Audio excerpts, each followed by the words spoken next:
Hello, and welcome back to another episode of the Western Canon Challenge, where we are reading the entirety of the Western literary canon out loud. Today, we are beginning The Will to Power, which is a work in many different translations and in many different lengths. I've seen it very much abridged in larger selections, and I've seen it in the largest grouping that I have in front of me, which is what I'm going to read. And I believe this disparity in lengths is due to the fact that it was somewhat abandoned or not completed at the end of Nietzsche's life. So a lot of people, editors or publishers, they'll take maybe what they consider the best bits or the most coherent series of thoughts and put those together. But of course, Nietzsche's highly famous for being an aphoristic writer. So there's not necessarily always a complete logical progression from one aphorism to another. There might be something largely in that manner, but it is certainly not in a traditional, rigorous philosophical format. It's just not, he doesn't really write in that manner. But what I think has happened to this work is that it is very segmented in sections, and so people have just simply avoided those sections and taken what they consider the best of it and then put it into an edition. But I'm going to read everything that Nietzsche wrote down for this work and intended for it, whatever condition it happens to be. I am reading a translation by a man named Anthony M. Ludovici. And this is the longest collection under this title, Will to Power, that I found, and that's what I will be reading. So with that said, I will go ahead and get started. It does begin with a short preface, and this work is highly aphoristic, meaning there are very short paragraphs. So there'll be a lot of me saying numbers as I change from one aphorism to another. So hopefully that's not too tedious, but I do feel the need to name these off the numbers in case anybody wants to follow along with their edition of it. At least you would be able to find exactly what it is I'm reading and when I'm reading it. So with that said, I will get started with the preface. Preface 1. Concerning great things, one should either be silent or one should speak loftily. Loftily, that is to say, cynically and innocently. 2. What I am now going to relate is the history of the next 2 centuries. I shall describe what will happen, what must necessarily happen, the triumph of nihilism. This history can be written already, for necessity itself is at work in bringing it about. This future is already proclaimed by 100 different omens. As a destiny, it announces its advent everywhere. For this music of tomorrow, all ears are already pricked. The whole of our culture in Europe has long been writhing in an agony of suspense, which increases from decade to decade, as if in expectation of a catastrophe. Restless, violent, helter-skelter, like a torrent that will reach its bourne and refuses to reflect. Yea, that even dreads reflection. 3. On the other hand, the present writer has done little else hitherto than reflect and meditate, like an instinctive philosopher and anchorite who found his advantage in isolation, in remaining outside, in patience, procrastination, and lagging behind, like a weighing and testing spirit who has already lost his way in every labyrinth of the future, like a prophetic bird spirit that looks backwards when it would announce what is to come, like the first perfect European nihilist, who, however, has already outlived nihilism in his own soul, who has outgrown, overcome, and dismissed it. 4. For the reader must not misunderstand the meaning of the title which has been given to this evangel of the future, The Will to Power, an attempted transvaluation of all values. With this formula, a counter-movement finds expression in regard to both a principle and a mission. A movement which in some remote future will supersede this perfect nihilism, but which nevertheless regards it as a necessary step, both logically and psychologically, towards its own advent, and which positively cannot come except on top of and out of it. For why is the triumph of nihilism inevitable now?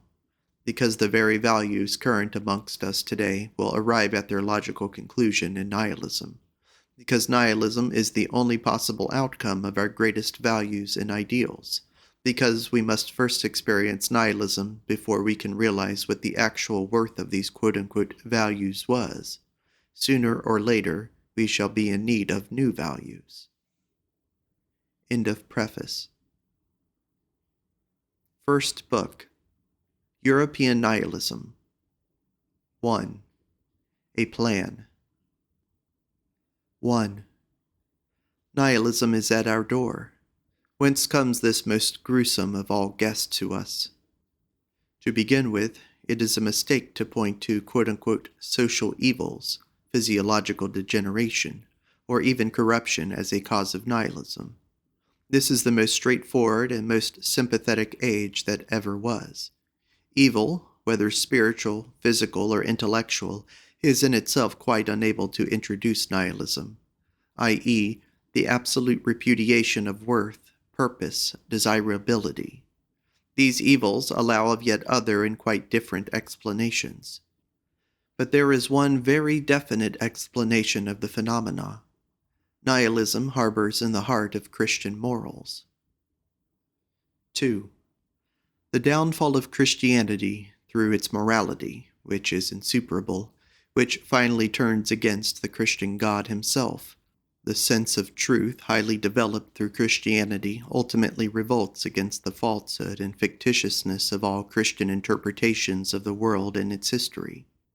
The recoil stroke of, quote, God is truth, end quote, in the fanatical belief is, quote, all is false, end quote, Buddhism of action. 3. Doubt in morality is the decisive factor. The downfall of the moral interpretation of the universe, which loses its raison d'etre once it has tried to take flight to a beyond, meets its end in nihilism. Quote, nothing has any purpose, end quote. The inconsistency of one explanation of the world, to which men have devoted untold energy, gives rise to the suspicion that all explanations may perhaps be false. The Buddhistic feature, a yearning for non-entity, Indian Buddhism has no fundamentally moral development at the back of it. That is why nihilism, in its case, means only morality not overcome. Existence is regarded as a punishment, and conceived as an error. Error is thus held to be punishment, a moral valuation. Philosophical attempts to overcome the quote-unquote moral God, Hegel pantheism. The vanquishing of popular ideals, the wizard, the saint, the bard. Antagonism of true and beautiful and good. 4. Against purposelessness, on the other hand, against moral valuations on the other. How far has all science and philosophy been cultivated heretofore under the influence of moral judgments? And have we not got the additional factor, the enmity of science into the bargain, or the prejudice against science? Criticism of Spinoza. Christian valuations everywhere present as remnants in socialistic and positivistic systems. A criticism of Christian morality is altogether lacking. 5. The nihilistic consequences of present natural science, along with its attempts to escape into a beyond. Out of its practice there finally arises a certain self-annihilation, an antagonistic attitude towards itself, a sort of anti-scientificality. Since Copernicus, man has been rolling away from the center towards X. 6. The nihilistic consequences of the political and politico-economical way of thinking, where all principles at length become tainted with the atmosphere of the platform, the breath of mediocrity, insignificance, dishonesty, etc., nationalism, anarchy, etc., punishment. Everywhere the deliverer is missing, either as a class or as a single man, the justifier. 7. Nihilistic consequences of history and of the, quote, practical historian, end quote, i.e., the romanticist. The attitude of art is quite unoriginal in modern life. its gloominess, Goethe's so-called Olympian state. 8. Art and the preparation of nihilism, Romanticism, the conclusion of Wagner's Ring of the Nibelung. 1. Nihilism. Nihilism as an outcome of the valuations and interpretations of existence which have prevailed heretofore. 2. What does nihilism mean? That the highest values are losing their value. There is no bourne. There is no answer to the question, to what purpose? 3. Thorough nihilism is the conviction that life is absurd in the light of the highest values already discovered. It also includes the view that we have not the smallest right to assume the existence of transcendental objects or things in themselves, which would be either divine or morality incarnate. This view is a result of fully developed truthfulness, therefore a consequence of the belief in morality. 4. What advantages did the Christian hypothesis of morality offer? 1. It bestowed an intrinsic value upon men, which contrasted with their apparent insignificance and subordination to chance in the eternal flux of becoming and perishing. 2. It served the purpose of God's advocates, inasmuch as it granted the world a certain perfection. Despite its sorrow and evil, it also granted the world that proverbial freedom. Evil seemed full of meaning. 3. It assumed that man could have a knowledge of absolute values, and thus granted him adequate perception for the most important things. 4.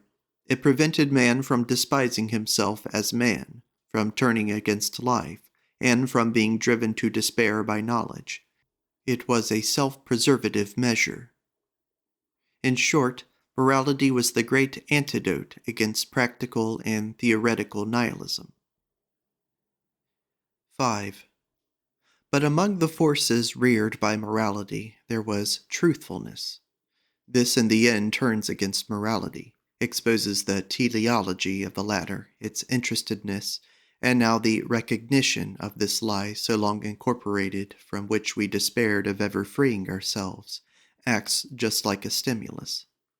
We perceive certain needs in ourselves, implanted during the long dynasty of the moral interpretation of life, which now seem to us to be needs of untruth. On the other hand, those very needs represent the highest values owing to which we are able to endure life. We have ceased from attaching any worth to what we know, and we dare not attach any more worth to that with which we would fain deceive ourselves. From this antagonism there results a process of dissolution. 6. This is the antinomy. Insofar as we believe in morality, we condemn existence. 7. The highest values in the service of which man ought to live, more particularly when they oppressed and constrained him most. These social values, owing to their tone-strengthening tendencies, were built over men's heads as though they were the will of God, or reality, or the actual world, or even a hope of a world to come. Now that the lowly origin of these values has become known, the whole universe seems to have been transvalued and to have lost its significance. But this is only an intermediate stage. 8. The consequence of nihilism, disbelief in all values, as a result of a moral valuation. We have grown to dislike egotism, even though we have realized the impossibility of altruism. We have grown to dislike what is most necessary, although we have recognized the impossibility of a liberum arbitrium and of an intelligible freedom. We perceive that we do not reach the spheres in which we have set our values. At the same time, those other spheres in which we live have not thereby gained one iota in value. On the contrary, we are tired, because we have lost the main incentive to live. Quote, all in vain hitherto. 9. Quote, pessimism as a preparatory state of nihilism. 10. A. Pessimism viewed as strength. In what respect? In the energy of its logic as anarchy, nihilism, and analysis. B. Pessimism regarded as collapse. In what sense? In the beginning of its being a softening influence, a sort of cosmopolitan befingering, a tout comprendre, and a historical spirit. Critical tension. Extremes make their appearance and become dominant. 11.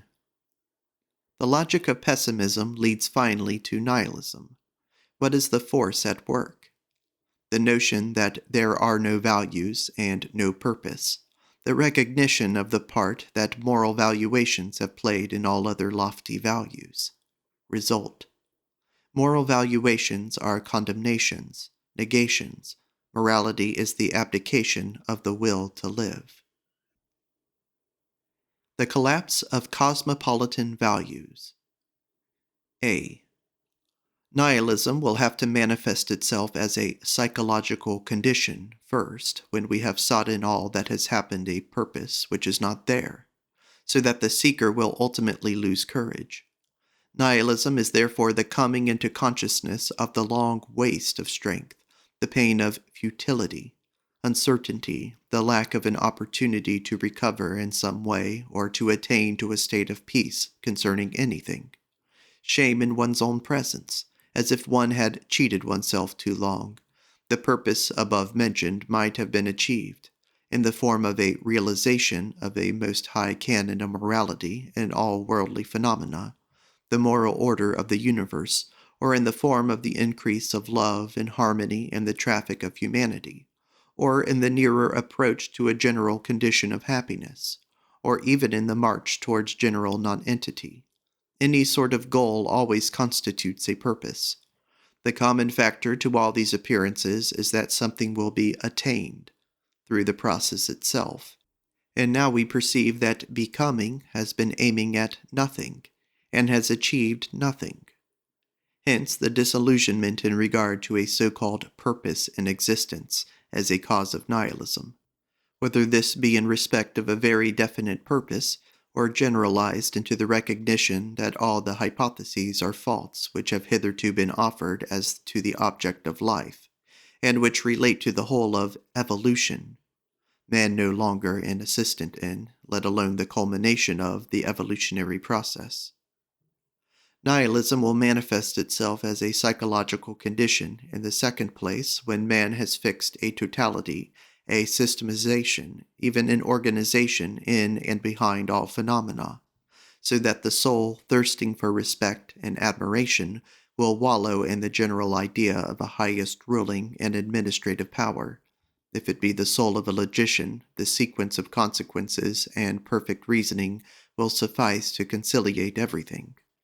A kind of unity, some form of monism, and as a result of this belief, man becomes obsessed by a feeling of profound relativity and dependence in the presence of an all which is infinitely superior to him, a sort of divinity.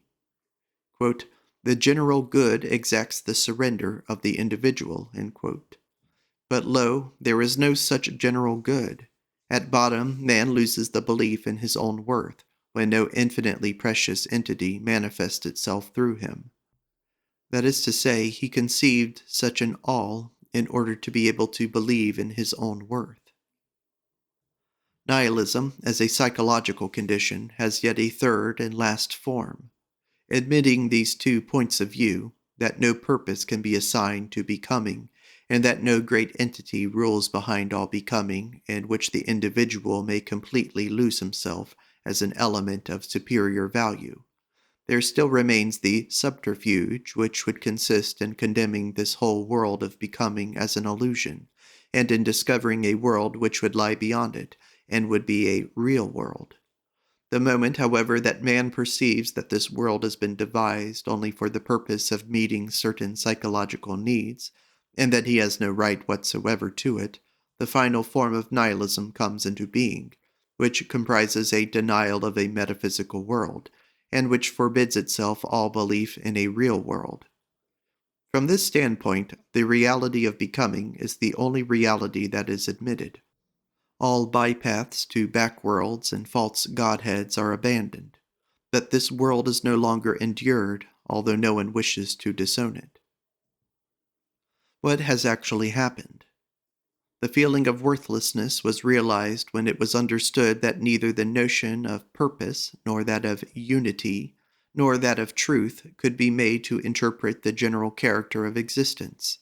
Nothing is achieved or obtained thereby. The unity which intervenes in the multiplicity of events is entirely lacking. The character of existence is not true, it is false. There is certainly no longer any reason to believe in a real world. In short, the categories purpose, unity, being, by means of which we had lent some worth to life, we have once more divorced from it, and the world now appears worthless to us. B. Admitting that we have recognized the impossibility of interpreting world by means of these three categories, and that from this standpoint the world begins to be worthless to us, we must ask ourselves whence we derived our belief in these three categories. Let us see if it is possible to refuse to believe in them. If we can deprive them of their value, the proof that they cannot be applied to the world is no longer a sufficient reason for depriving that world of its value. Result: the belief in the categories of reason is the cause of nihilism. We have measured the worth of the world according to categories which can only be applied to a purely fictitious world. Conclusion: all values with which we have tried hitherto to lend the world some worth, from our point of view, and with which we have therefore deprived it of all worth, once these values have been shown to be inapplicable, all these values are psychologically the result of certain views of utility, established for the purpose of maintaining and increasing the dominion of certain communities, but falsely projected into the nature of things. It is always man's exaggerated ingenuousness to regard himself as the sense and measure of all things. 13. Nihilism represents an intermediary pathological condition. The vast generalization, the conclusion that there is no purpose in anything, is pathological. Whether it be that the productive forces are not yet strong enough, or that decadence still hesitates and has not yet discovered its expedients. The conditions of this hypothesis, that there is no truth, that there is no absolute state of affairs, no thing in itself, this alone is nihilism, and of the most extreme kind. It finds that the value of things consists precisely in the fact that these values are not real and never have been real, but that they are only a symptom of strength on the part of the valuer, a simplification serving the purposes of existence. 14. Values and their modification are related to the growth of power of the valuer. The measure of disbelief and of the quote-unquote freedom of spirit, which is tolerated, viewed as an expression of the growth of power. Quote-unquote nihilism, viewed as the ideal of the highest spiritual power, of the over-rich life, partly destructive, partly ironical. 15. What is belief? How is a belief born? All belief assumes that something is true. The extremist form of nihilism would mean that all belief, all assumption of truth is false, because no real world is at hand. It were therefore only an appearance seen in perspective, whose origin must be found in us, seeing that we are constantly in need of a narrower, a shortened and simplified world. This should be realized, that the extent to which we can in our heart of hearts acknowledge appearance, and the necessity of falsehood, without going to rack and ruin, is the measure of strength. In this respect, nihilism, in that it is the negation of a real world and of being, might be a divine view of the world. 16. If we are disillusioned, we have not become so in regard to life, but owing to the fact that our eyes have been opened to all kind of desiderata. With mocking anger we survey that which is called ideal. We despise ourselves only because we are unable at every moment of our lives to quell that absurd emotion which is called idealism. This pampering by means of ideals is stronger than the anger of the disillusioned one. 17. To what extent does Schopenhauerian nihilism continue to be the result of the same ideal as that which gave rise to Christian theism? The amount of certainty concerning the most exalted desiderata, the highest values, and the greatest degree of perfection, was so great that the philosophers started out from it as if it had been an a priori and absolute fact, quote-unquote, God at the head as the given quantity, truth. To become like God, to be absorbed into the divine being. These were for centuries the most ingenious and most convincing desiderata. But that which convinces is not necessarily true on that account. It is nothing more nor less than convincing, an observation for donkeys. The granting of a personal reality to this accretion of ideals has been unlearned. People have become atheistic. But has the ideal actually been abandoned? The latest metaphysicians, as a matter of fact, still seek their true reality in it, the thing in itself, beside which everything else is merely appearance. Their dogma is that because our world of appearance is so obviously not the expression of that ideal, it therefore cannot be true, and at bottom does not even lead back to that metaphysical world as cause.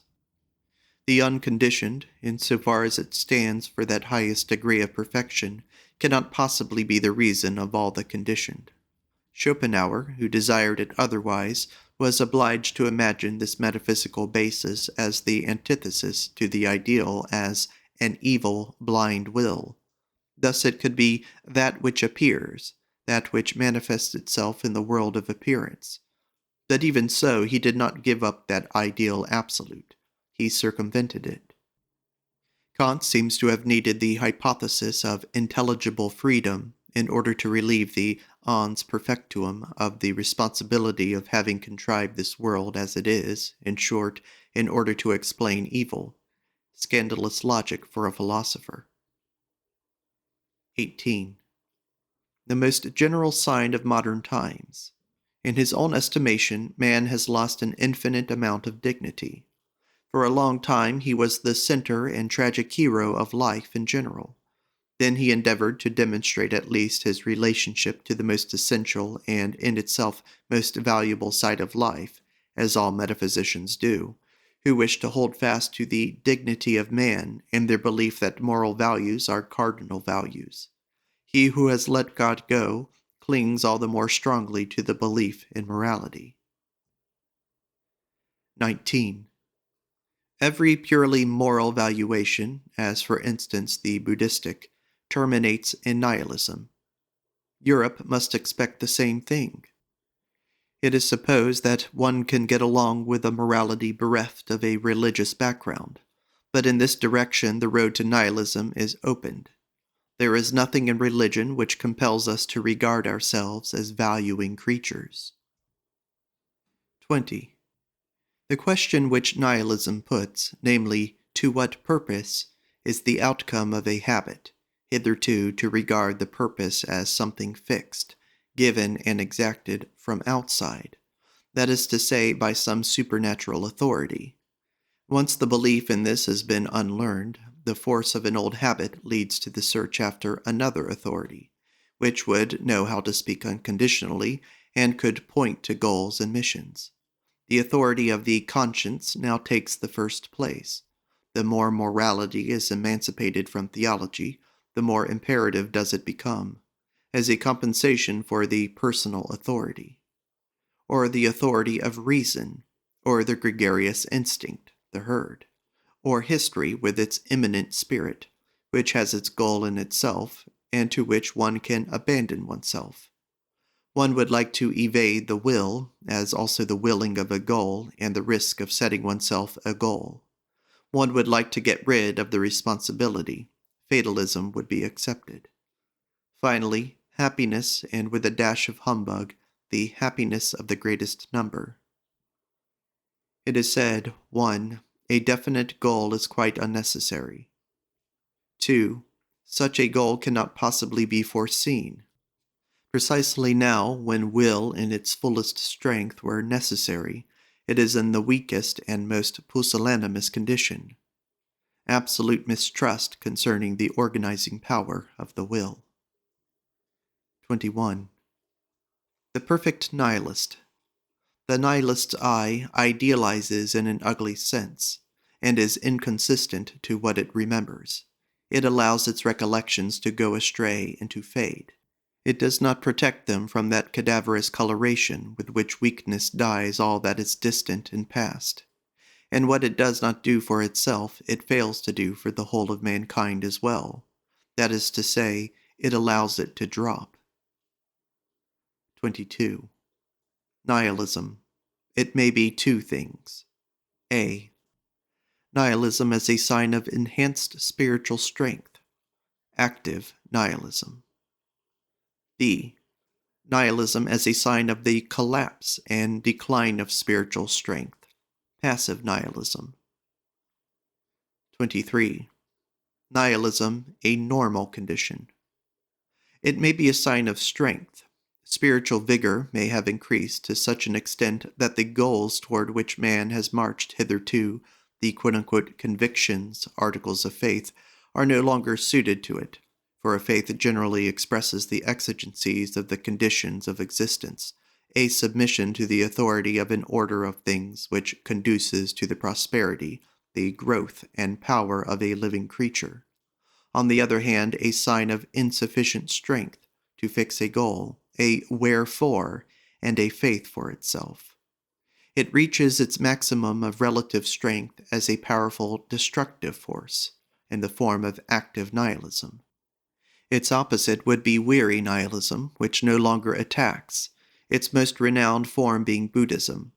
As passive nihilism, a sign of weakness, spiritual strength may be fatigued, exhausted, so that the goals and values which have prevailed hitherto are no longer suited to it and are no longer believed in, so that the synthesis of values and goals, upon which every strong culture stands, decomposes, and the different values contend with one another.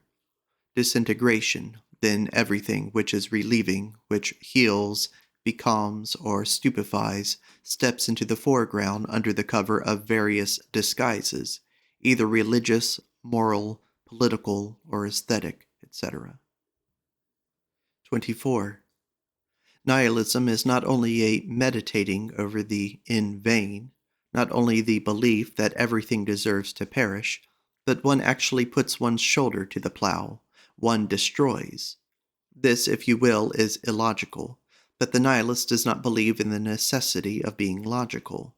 It is the condition of strong minds and wills, and to these it is impossible to be satisfied with the negation of judgment. The negation by deeds proceeds from their nature. Annihilation by the reasoning faculty seconds annihilation by the hand.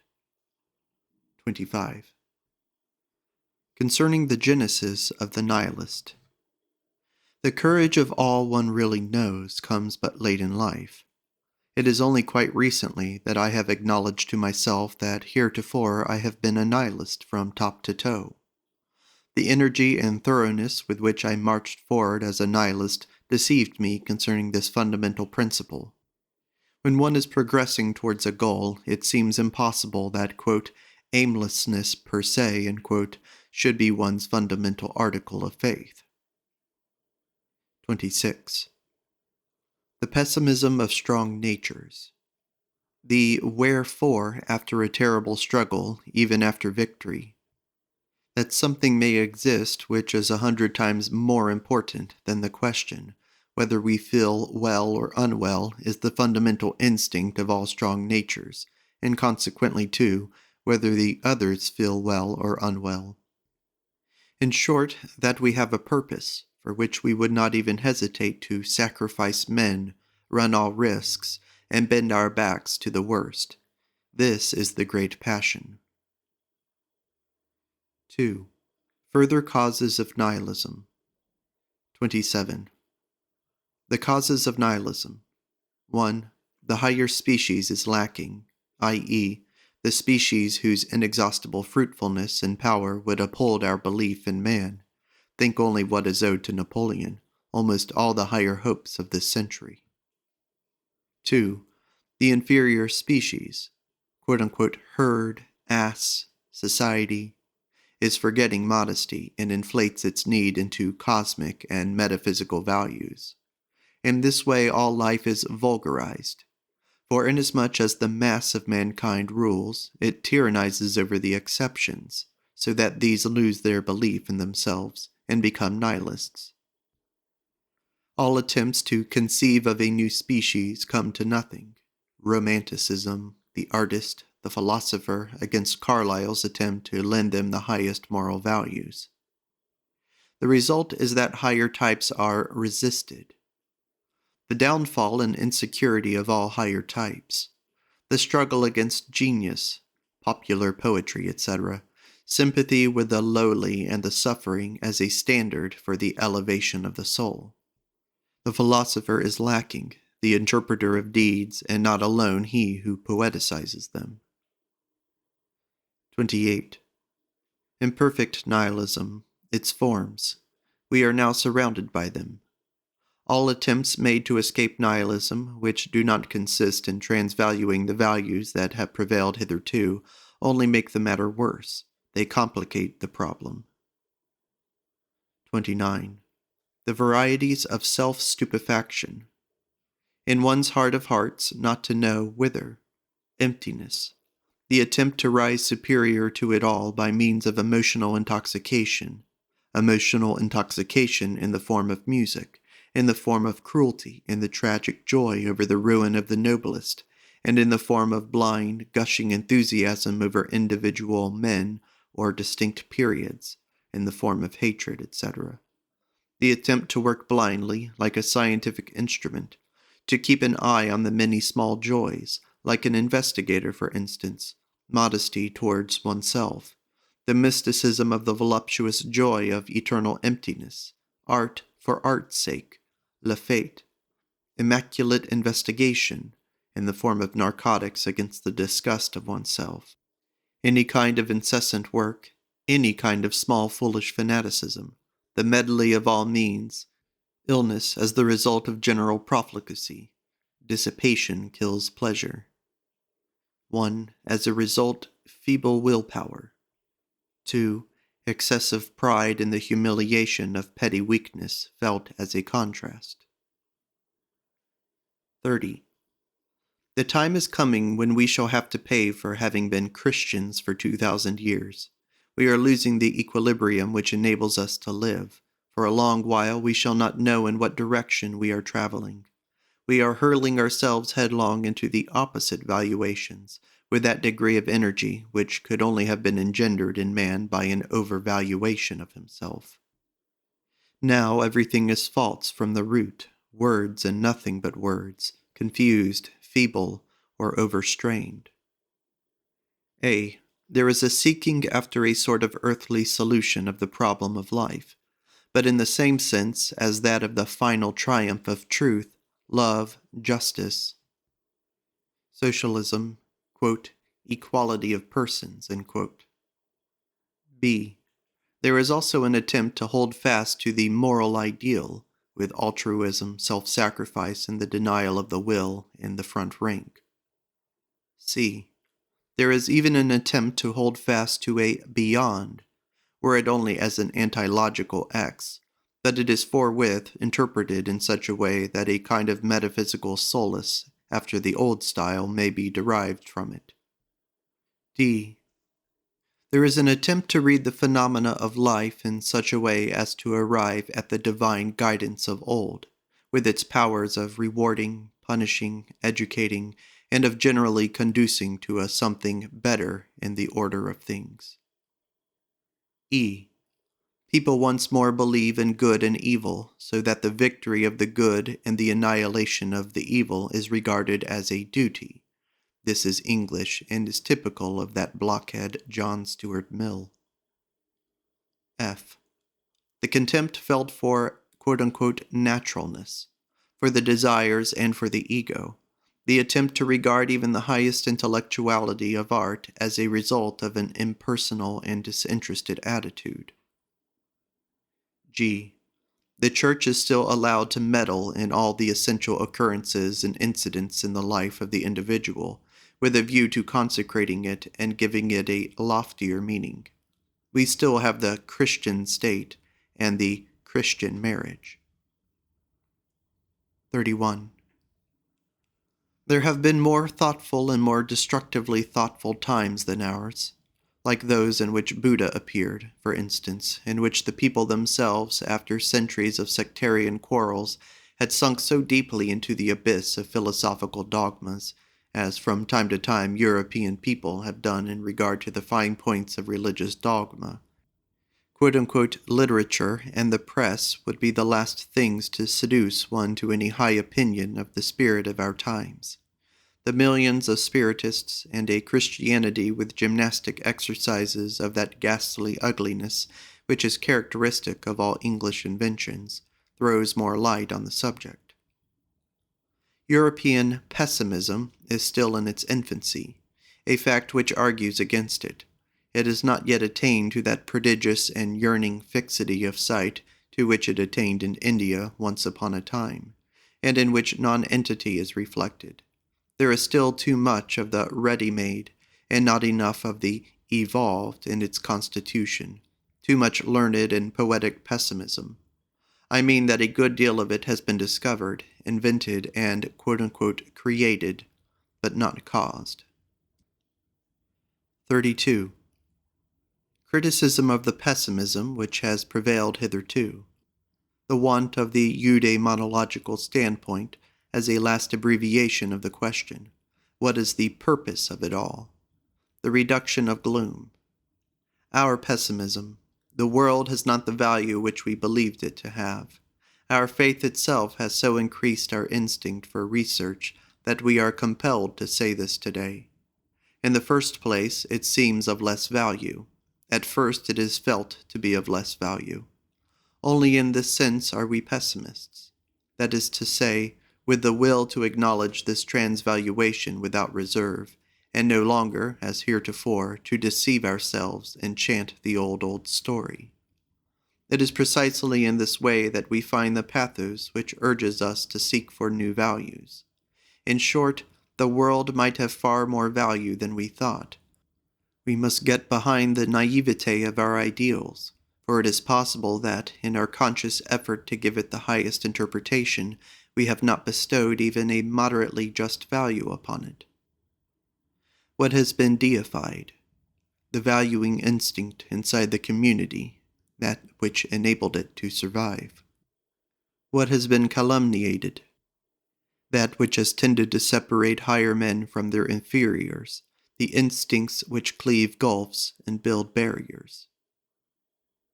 33. Causes affecting the rise of pessimism. 1. The most powerful instincts and those which promised most for the future have hitherto been calumniated, so that life has a curse upon it. 2. The growing bravery and the more daring mistrust on the part of man have led him to discover the fact that these instincts cannot be cut adrift from life, and thus he turns to embrace life. 3. Only the most mediocre, who are not conscious of this conflict, prosper. The higher species fail, and as an example of degeneration, tend to dispose all hearts against them. On the other hand, there is some indignation caused by the mediocre positing themselves as the end and meaning of all things. No one can any longer reply to the question, why? 4. Belittlement, susceptibility to pain, unrest, haste, and confusion are steadily increasing. The materialization of all these tendencies, which is called civilization, becomes every day more simple, with the result that, in the face of the monstrous machine, the individual despairs and surrenders. 34. Modern pessimism is an expression of the uselessness only of the modern world, not of the world in existence as such. 35. The, quote, preponderance of pain over pleasure, end quote, or the reverse, hedonism. Both of these doctrines are already signposts to nihilism. For here, in both cases, no other final purpose is sought than the phenomenon pleasure or pain. But only a man who no longer dares to posit a will, a purpose, and a final goal can speak in this way. According to every healthy type of man, the worth of life is certainly not measured by the standard of these secondary things, and a preponderance of pain would be possible, and in spite of it, a mighty will, a saying of yea to life, and a holding of this preponderance for necessary. Quote, life is not worth living, end quote. Quote, resignation, what is the good of tears, end quote. This is a feeble and sentimental attitude of mind. Quote, a gay monster is worth more than a sentimental bore, end quote. 36.